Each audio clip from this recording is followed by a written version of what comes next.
ಸಂಪನ್ನಗೊಂಡ ಲಕ್ಷ್ಮೀ ನರಸಿಂಹಸ್ವಾಮಿಯ ರಥೋತ್ಸವ. ಪಾವಗಡ ಪಟ್ಟಣದ ಸುಪ್ರಸಿದ್ಧ ಕಣಿವೆ ಲಕ್ಷ್ಮೀ ನರಸಿಂಹಸ್ವಾಮಿಯ ಬ್ರಹ್ಮರಥೋತ್ಸವ ಮಂಗಳವಾರ ಬೆಳಗ್ಗೆ 9 ಗಂಟೆಯಲ್ಲಿ ನಡೆದಿದೆ.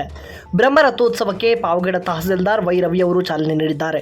ಪಾಲ್ಗುಣ ಹುಣ್ಣಿಮೆಯ ಪ್ರಯುಕ್ತ ಬೆಳಗ್ಗೆ 9 ಗಂಟೆಗೆ ಈ ಒಂದು ಬ್ರಹ್ಮರಥೋತ್ಸವವನ್ನು ಏರ್ಪಡಿಸಲಾಗಿತ್ತು.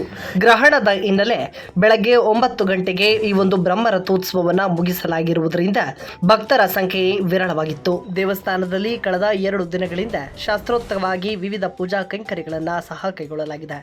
ಗ್ರೇಟ್ 2 ತಹಸೀಲ್ದಾರ್ ಪ್ರಸಾದ್, ಆರೆಗಳಾದ ರಾಜಗೋಪಾಲ್, ಕಿರಣ್ ಕುಮಾರ್, ಪಾವಗಡ ವೃತ್ತ ನಿರೀಕ್ಷಕ ಕೆ ಸುರೇಶ್, ಬಿಇಒ ರೇಣುಕಮ್ಮ, ಶಾನುಭೋಗರಾದ ಎಂಎಸ್ ವಿಶ್ವನಾಥ್ ಸೇರಿದಂತೆ ಅನೇಕರು ಈ ಸಂದರ್ಭದಲ್ಲಿ ಹಾಜರಿದ್ದರು.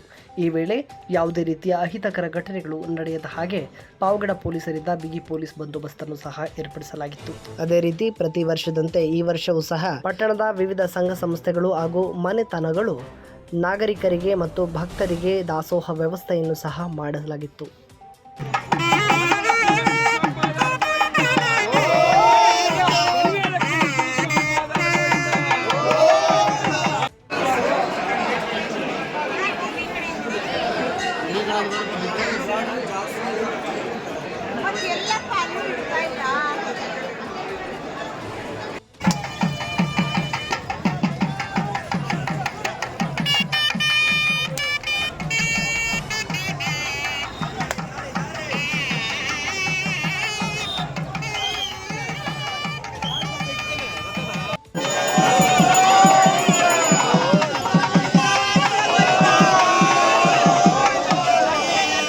ಇರೋದ್ರಿಂದ 9 ಗಂಟೆಗೆ ಇಳಿಬೇಕಾಯ್ತು.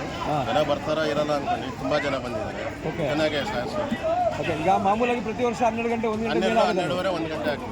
ಹೌದು, ಆ ಬಿಸಿಲಲ್ಲಿ ಎಲ್ಲ ಬಂದು ಪಾಪ ಜನ 3 ಗಂಟೆವರೆಗೂ ಬರ್ತಾ ಇದ್ದಾರೆ. ಇವತ್ತು ಚಂದ್ರಗ್ರಹಣ ಇರೋದ್ರಿಂದ ತುಂಬಾ ಜನ ಬಂದಿದ್ದಾರಲ್ವಾ? ತಂಪಾದ ಸಮಯ, ತಣ್ಣಗಿದೆ. ಹೌದು ಸರ್. ಓಕೆ, ಒಳ್ಳೆದಾಗಿ. ನೀವು ಟ್ರಸ್ಟ್ ಕಡೆಯಿಂದ ಏನೇನು ವ್ಯವಸ್ಥೆ ಮಾಡಿದ್ದೀರಾ ಭಕ್ತರಿಗೆ ಅಂತ? ಹೌದು ಸರ್. ಈಗ ದಾಸೋಹ ಅದೆಲ್ಲ ವ್ಯವಸ್ಥೆ ಇದೆಯಾ? ಕಮ್ಮಿ ಸ್ವಾಮಿ, ಎಲ್ಲ ಟೈಮ್ ಇಲ್ಲಲ್ಲ, ಅದಕ್ಕೆ ಮಾಡೋರು ಮಾಡಿದ್ದಾರೆ.